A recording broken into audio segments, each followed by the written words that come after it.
Wannan tsuntsu da kuke gani sunan shi shubil, wanda Hausawa ke kiransa tsuntsun takalmi saboda bakinsa mai kama da takalmi.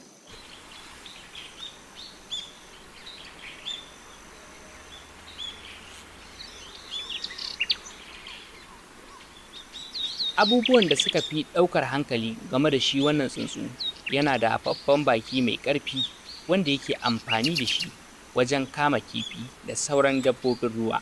Tsawonsa ya kai kimanin mita 1.2 zuwa mita 1.5. Ana samunsa a fadamun ruwa na ƙasashen gabashi da kuma tsakiyar Afirka.